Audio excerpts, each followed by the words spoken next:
Olá, sejam bem-vindos a mais uma videoaula do Instituto Monitor. Nosso assunto de hoje é conceitos e terminologias. Os tópicos a serem abordados nessa aula são objetivos da administração financeira, a empresa sob a perspectiva das finanças, as relações da empresa, decisão financeira. Ao término desta aula, você deverá ser capaz de entender a importância da administração financeira, analisar os resultados de uma empresa, analisar um relatório financeiro. Objetivos da administração financeira. Para entendermos o que faz a administração financeira, precisamos, primeiro, definir o que vem a serem finanças. Basicamente, finanças envolvem técnicas e procedimentos para administrar melhor o dinheiro, ou seja, preocupam-se com o processo, instituições, mercados e instrumentos envolvidos nas transferências de fundos entre pessoas, empresas e governos. Podemos dividir as finanças em duas grandes áreas, sendo que a primeira é a de serviços financeiros, que basicamente se preocupa em desenvolver produtos e oferecer assessoria financeira. Já a segunda área é a administração financeira, no caso, o objeto de estudo deste nosso curso. Mas o que vem a ser a administração financeira?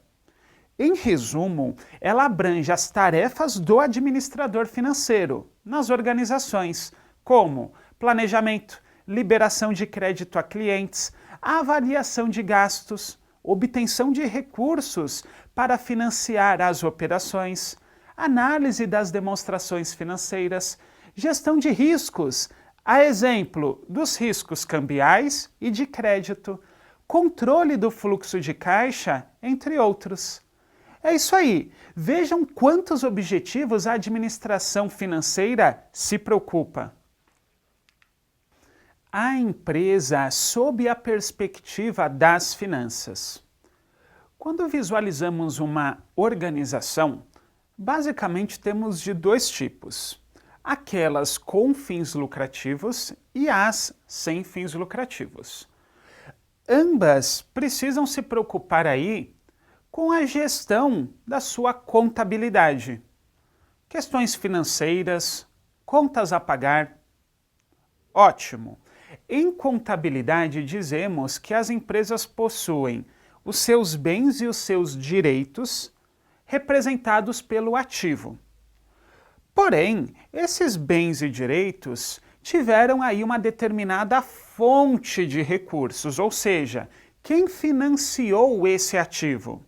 Aí nós temos o passivo, que é dividido em passivo exigível, que são as obrigações, e o patrimônio líquido, que são os aportes dos sócios, os recursos aí dos acionistas. Então, basicamente, na contabilidade, nós analisamos sob essa perspectiva: ativo, bens e direitos, e o passivo, que são as obrigações e o patrimônio dos sócios.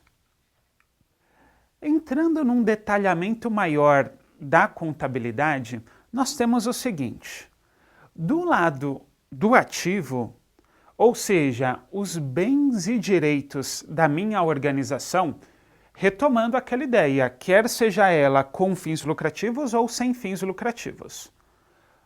O ativo é dividido em circulante e não circulante. O ativo não circulante, por sua vez, está dividido em realizável a longo prazo, investimentos, imobilizado e intangível. A ideia que a contabilidade organizou aí essas contas envolve a liquidez. Ou seja, o balanço patrimonial, onde consta o ativo, é assim, uma foto daquele momento. No ativo circulante, eu tenho aqueles bens e direitos que eu consigo realizá-los já logo no exercício seguinte. O que seria realizar? Pensem assim, transformar em dinheiro. No meu ativo circulante vem os meus estoques, contas a receber de curto prazo, disponibilidade que eu tenho no banco, entre outras contas.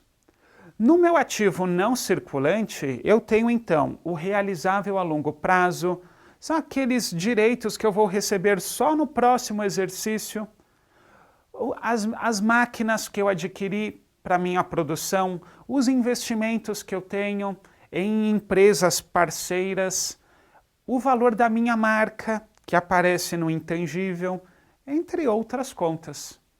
Já no canto direito do nosso balanço patrimonial, eu tenho ali o passivo exigível, que são as dívidas, e o patrimônio líquido, que são os aportes dos sócios. Percebam essa ideia inicial de contabilidade que as finanças empresariais se preocupam.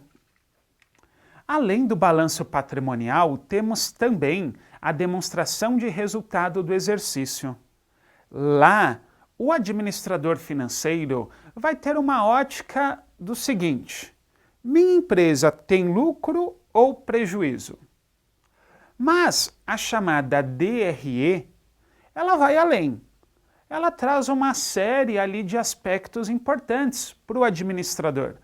A exemplo da receita bruta de vendas, receita líquida, custo da mercadoria vendida, despesas operacionais, despesas financeiras, receitas financeiras. Ou seja, várias contas importantes de resultado aparecem na DRE, o que possibilita ao administrador financeiro, por exemplo, identificar qual a minha receita líquida, qual o meu lucro bruto, meu lucro operacional e o meu lucro líquido. As relações da empresa. Uma organização, ela interage no âmbito do microambiente e do macroambiente. Como assim? O administrador financeiro precisa se preocupar com o microambiente, pois eles afetam diretamente as finanças da empresa.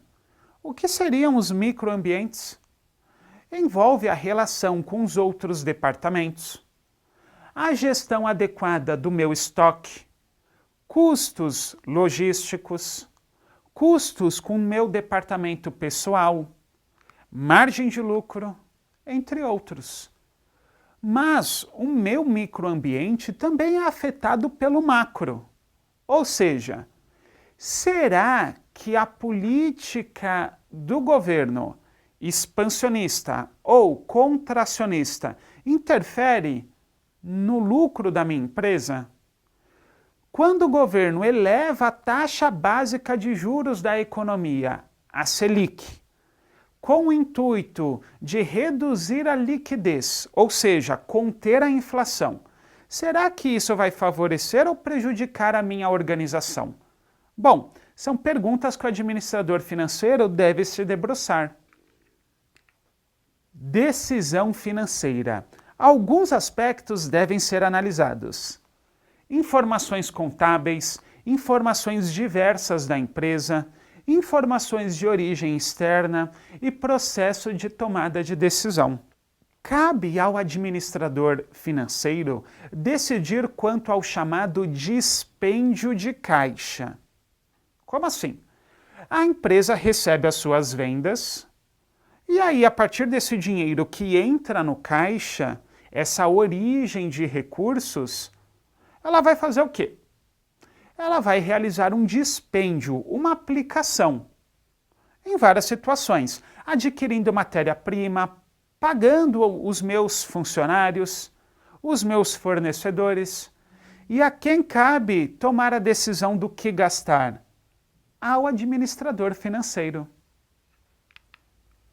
Árvore de decisões. O administrador financeiro faz, então, a gestão de recursos financeiros. Cabe a ele seguir o orçamento, cabe a ele executar o orçamento, ou seja, a minha previsão de receitas está dentro daquilo que eu realmente encontro na realidade? As minhas compras, eu tenho condição de realizar aquela compra? Vou precisar de financiamento? Não vou?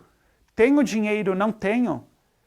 Na maioria das organizações existem as alçadas decisórias.